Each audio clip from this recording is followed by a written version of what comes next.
buna adamaden mena kuma kelen fawi tata deni madam Sangare tata den yoro uluye mangani do kay rezo ka kile flyna est-ce que amake na sen vendredi dum yoro malien be oyide mo tama fene be ka bola ka tata deni gelaki ko parce que ay munke amabe nawte ko munyedo ayo nyini awo nawte ko munyini aya nawte ko munyedo ndo aya nyini tata deni flani gerente mungen namtu ka kare do na bogola kumuna de ntata ma jija atabe juga namtu tai ne de fati be ko fowi ay bigita gasere ni tata ma jija namitu mako sara chugumna atabe jugu ya ni namtu tai tata de maram Sangare parce que mun ko duguma autodo awo aw be yeleke sans fait taindi donc aw be kumuri ka aw be deni juger sur ça kela plateau mun ne te jigita talaw kela plateau de ga life direct tew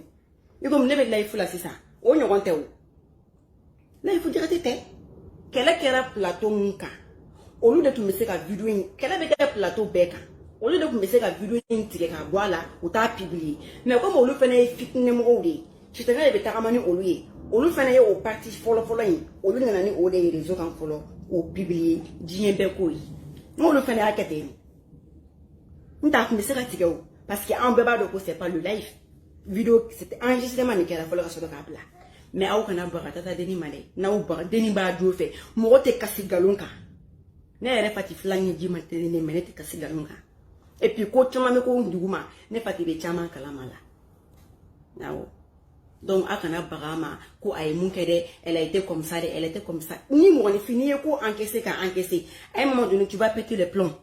C'est clair et net. La fille, elle a encaissé à son âge. Aradoroma. Ni baka histoire madougou malien din chila. Peut-être ya chamante chaman kalamala. Non te en fa wasolunga, en ba wasolunga, en wala wasolunga la wambe sala, en be chaman kalamani histoire là. Ne connais pas mon fils, tata dini. Conseil que j'ai à te donner en tant qu'une grande sœur. Ne m'a dit qu'il y ait des menées d'oroni. Ya, de manière mais mon fils, il qu'est-ce des fois, on fait des au maïde parce que bon, on est fini, nul n'est parfait. Fin de obila ou maï. Mais il qu'est-ce il y a des Africains qui était fabriqué par le hier de hier l'amour. Ni moi hier l'amour, il est à mon qu'on a fraqué de nous d'aller. Tanya, mon fils. Tanya, il est. Tanyeni mu ye demseni nunu nga problème ni mu demseni nunu kame nouvelle génération ma ne ka kora a chama fene ka koroni ka danse ke mama tumani kone la ka yele ka tama tumani kone na ka yele abe fulu ma ko konon wasulu parce que vous bese dominga la ou ya nyenyini ou ba nyedo mais nouvelle génération ka jigi awte kono yede aya u yele ne ka we kono yi parce que on y wasolo ngo na fala mo ma ko kono ba mo ko jelu ka kana ani mali jelu ka kana afali ma de ki ngara di awo ki sigi ne kono yere di aish akona nyogo nege na yawo sigi ba mo ko nouvelle génération ka wi kono yere di amata nyini nkali na alala sulaw ni kero bi na o mine ba mo ko parce que kono yere ambulu do tala deni wili ka gere mo ko bawla ikata dongi ikata nyini Iba, ou donc l'amniaki, Bamako. Allez à Tanguini. Mais tu as eu la chance, il n'en a qu'à becasser un coup clément. Il démena, il barre de l'uniforme d'élection, uniforme qui est tué. Emma, Iba est ce que mon qui arcono, et mon qui arcono. Ne le mon fille. Au Akiliba la comumba ou de me demsenou, faut qu'à dîner ou le taudem. Ne le côté, dans le fantarabo solo.